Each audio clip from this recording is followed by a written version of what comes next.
Perkenalkan, nama saya Yuliana Vivin dengan NPM 23103288. Saya adalah salah satu mahasiswa dari Universitas Katolik Indonesia 1 Paulus Rute.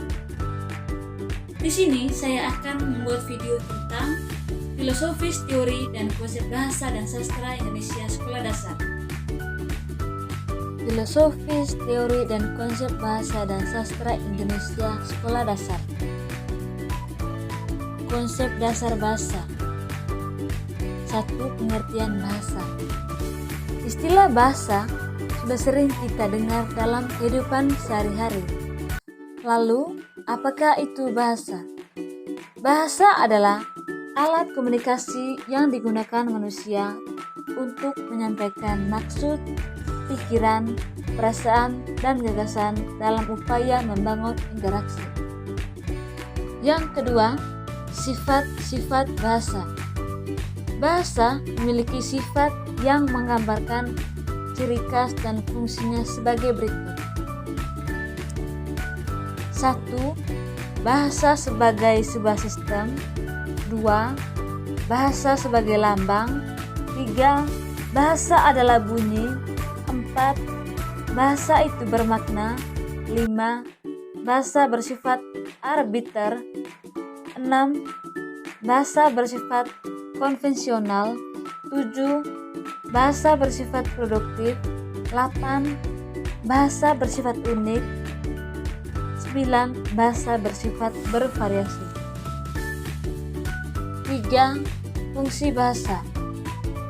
Secara umum, bahasa berfungsi sebagai alat berkomunikasi dan membangun interaksi.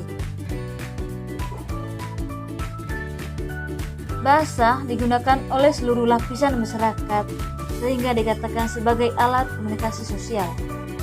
Yang keempat, kedudukan bahasa Indonesia. Keberadaan bahasa Indonesia didefinisikan dalam 3 kedudukan, yaitu bahasa Indonesia sebagai bahasa persatuan, bahasa Indonesia sebagai bahasa nasional, bahasa Indonesia sebagai bahasa negara. Adapun pemerolehan bahasa. Yang pertama, pemerolehan bahasa. Pemerolehan bahasa atau proses anak-anak pada umumnya memperoleh bahasa. Pemerolehan bahasa biasanya tidak sadar bahwa ia tengah memperoleh bahasa. 2. Teori pemerolehan bahasa. Yang pertama, behaviorisme. Teori belajar behaviorisme merupakan proses perubahan tingkah laku sebagai akibat dari interaksi antara stimulus respon. 2. Metafisme.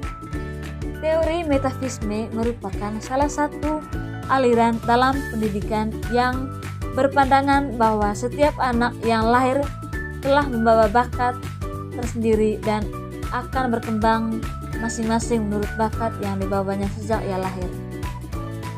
Yang berikut, kognitivisme.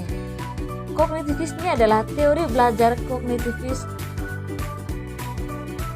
yang mempelajari lebih mementingkan proses belajar daripada hasil belajarnya.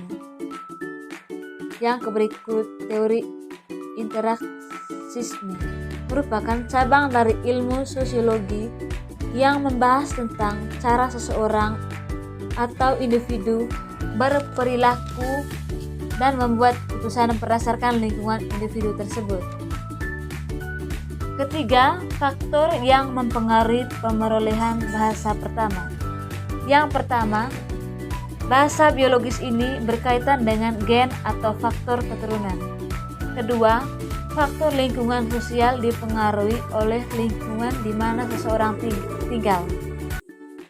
Yang ketiga, faktor inteligensi. Yang keempat, faktor motivasi. Yang kelima, faktor umur. Yang keenam, faktor jenis kelamin. Yang ketujuh, faktor kesehatan. Yang kedelapan, faktor milieu diartikan sebagai lingkungan.